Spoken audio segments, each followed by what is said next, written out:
It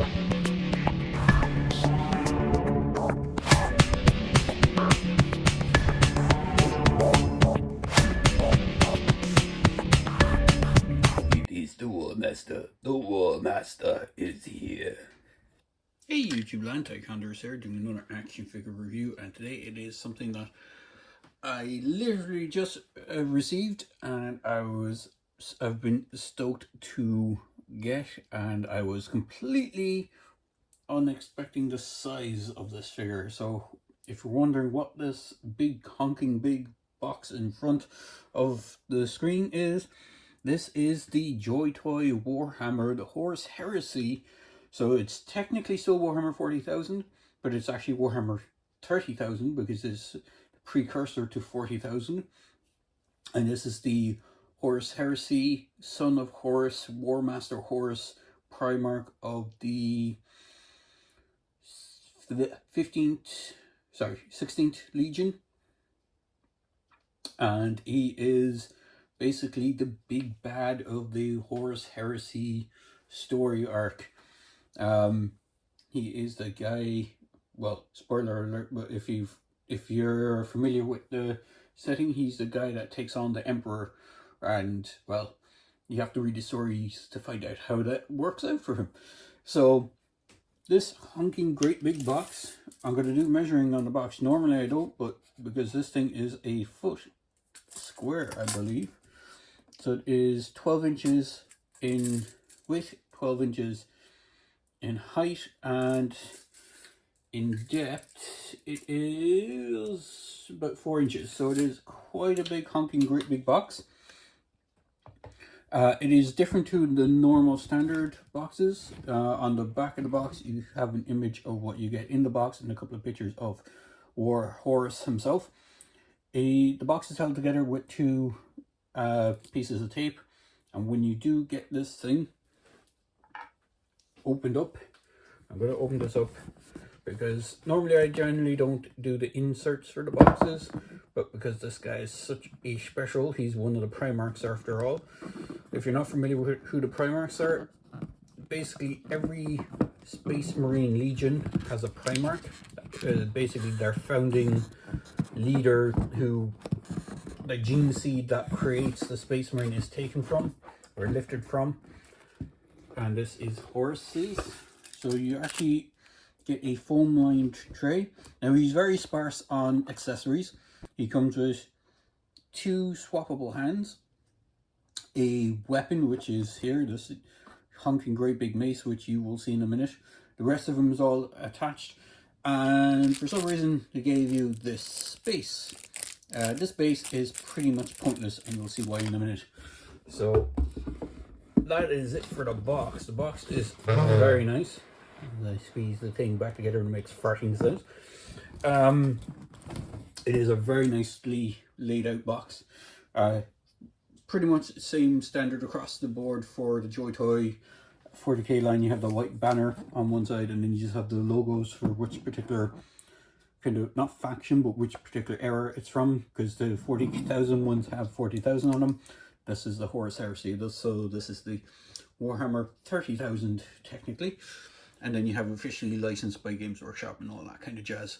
So without further ado, we're going to pause this, bring in the big honking great giant himself, and we will have a quick look at him and his accessories and whatnot.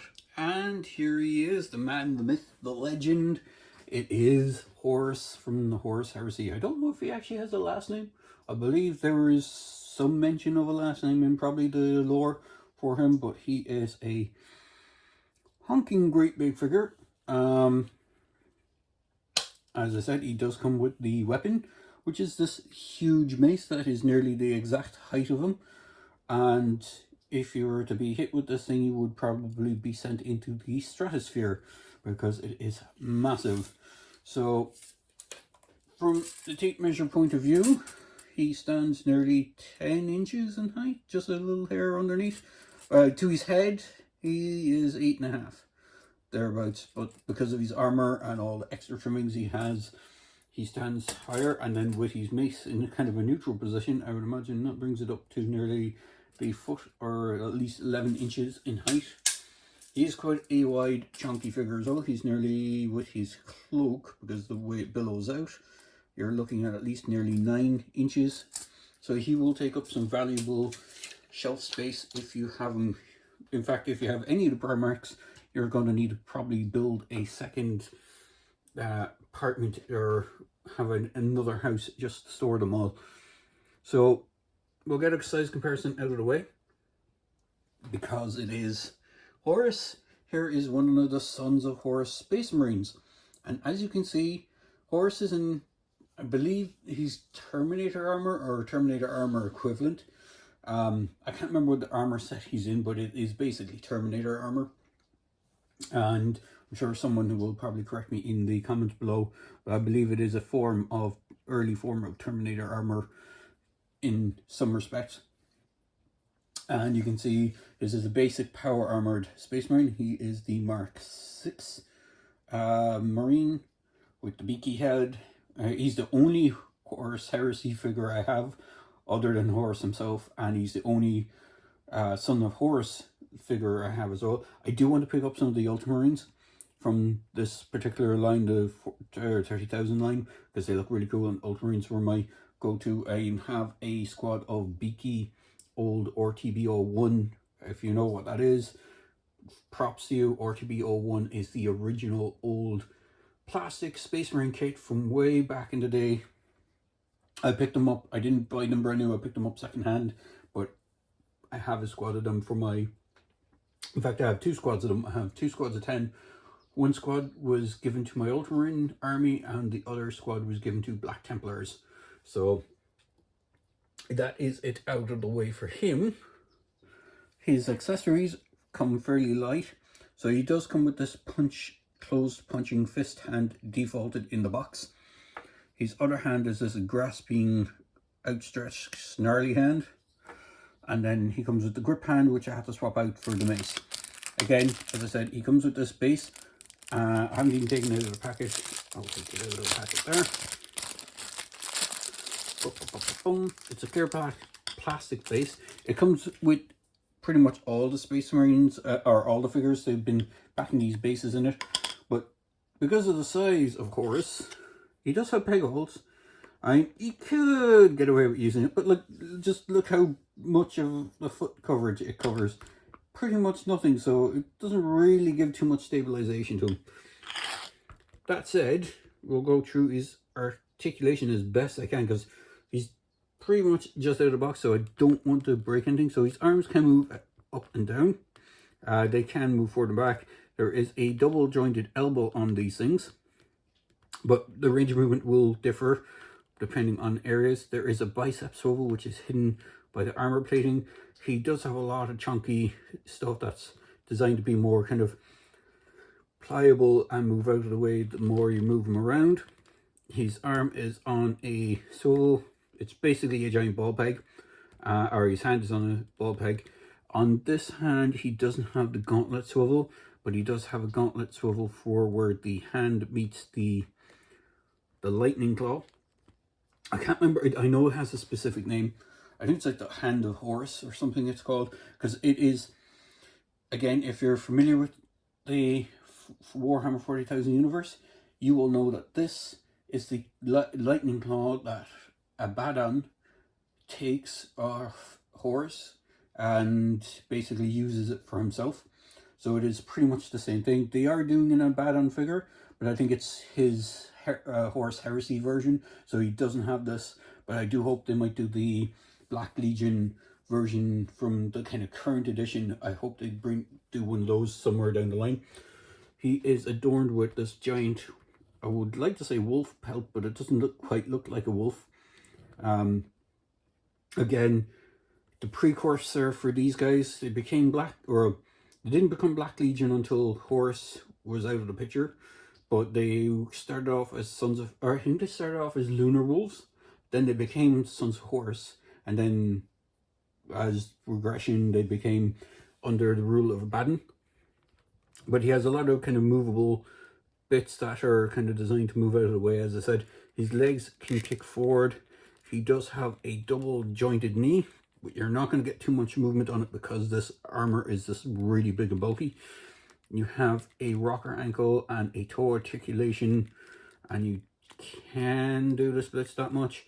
He does have another accessory of this pointless dagger.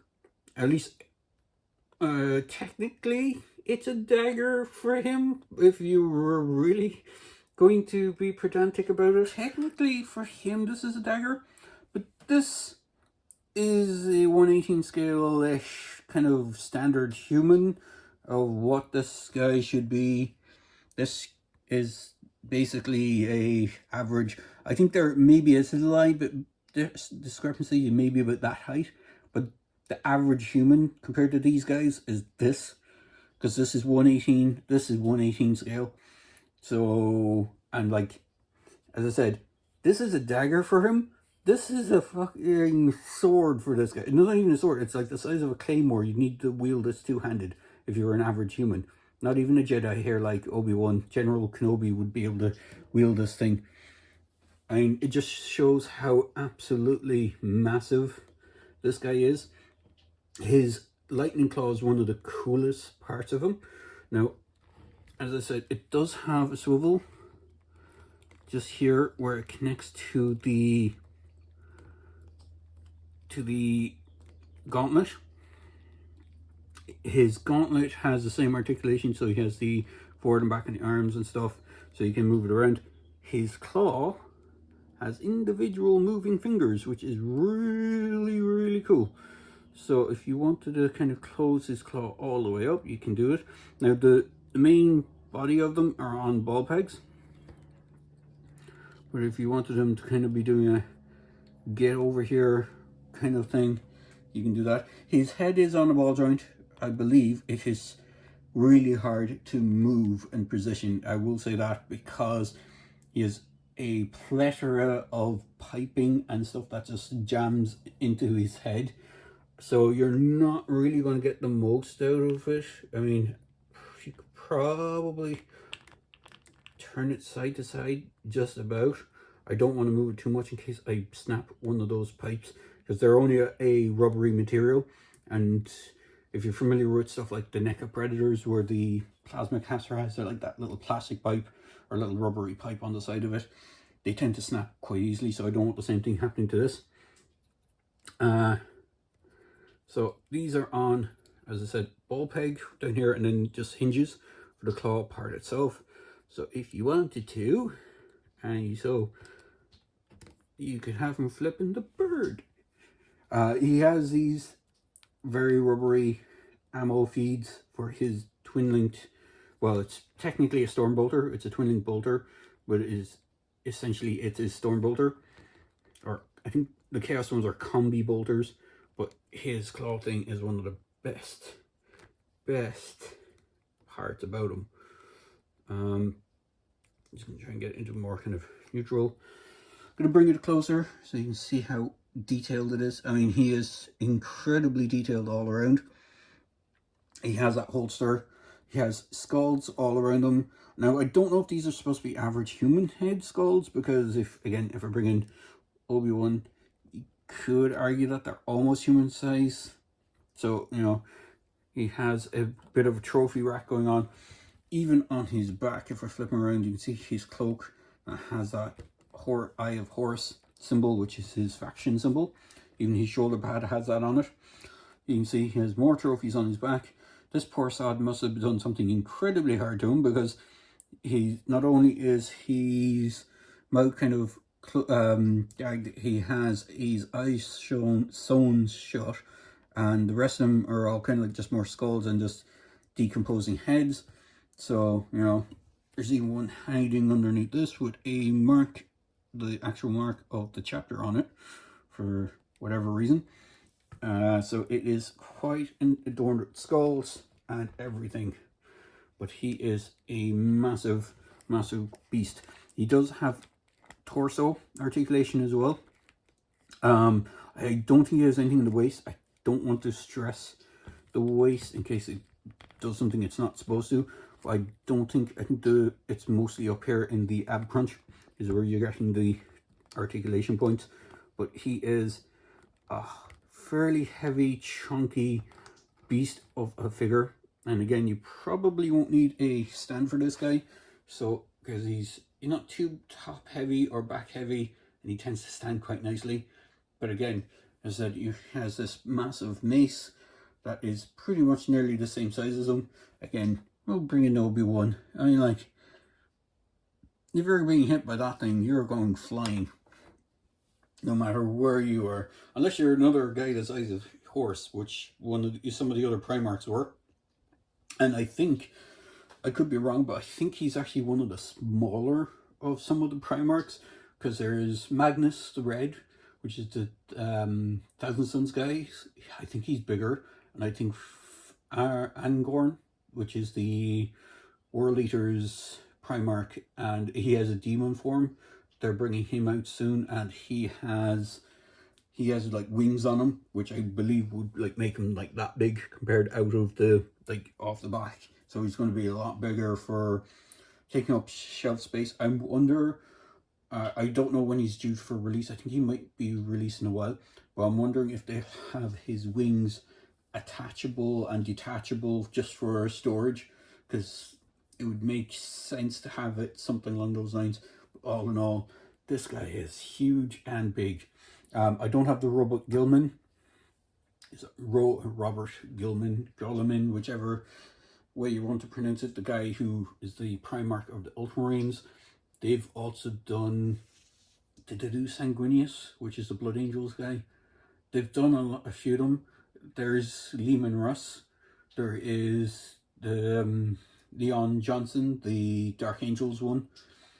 Lehman Russ is the Space Wolves, if you're not familiar with them. He is bigger than Ragnar Blackmane, and even Marinus Calgar. The old version Marinus Calgar is dwarfed by this. The new one might be a bit more in scale, because he's now past the Rubicon, and he's wearing Primaris armor, and he's a Primaris upgrade, so he might have some chance of height against this guy. But all in all, this guy is huge. So there you go, guys. I hope you enjoy this look at the Heresy Horus figure. I'm just gonna pop his shoulder pad back into place. His shoulder pads are on ball joints as well, just so you know that they do kind of move around to give you a bit more leeway with the arms and shoulders. I don't think I believe that these guys don't have the LEDs in them. There is some of the newer stuff coming out will have LEDs, so in the case of Marinus Calgar, his bionic eye will light up, and I think there's one, some of the new Space Marine 2 Ultramarine characters like Titus are going to have LEDs for the helmet, for the Space Marine armor for when they have their helmet on. Obviously they don't have it for when they have the helmet off, unless, with the exception of Marinus Calgar, who has a bionic eye, so that will still light up when you swap heads. But like the guys that just don't have any bionic stuff will have like a regular head, and then they'll have a light up helmet head. So all in all, this guy is really good. I picked this guy up from Dublin City Comics. They were gracious enough to let me pay in installments for him, so I do recommend them if you want any of the Joytoy stuff here in Ireland. They're pretty good go-to for it, and I will drop a link in the description below to their website. As always, if you want to ask them something, send them a message to their website and see if they can kind of accommodate you for getting any of the Joytoy figures. I am looking hopefully to get the new version Marinus Calgar from them when he drops. He's not due out till September at the time of this recording, so he's not due out for a little while, which gives me a bit of time to save up for him, because he ain't a cheapy guy, but he is cheaper than this guy, I will say that. But all in all, this guy is pretty dope and pretty boss. So there you go, guys. I hope you enjoyed this video review. As always, please feel free to like, comment, and subscribe to my channel. And I hope you have a great day, and thank you for watching this to the end if you did. Cheers, thank you.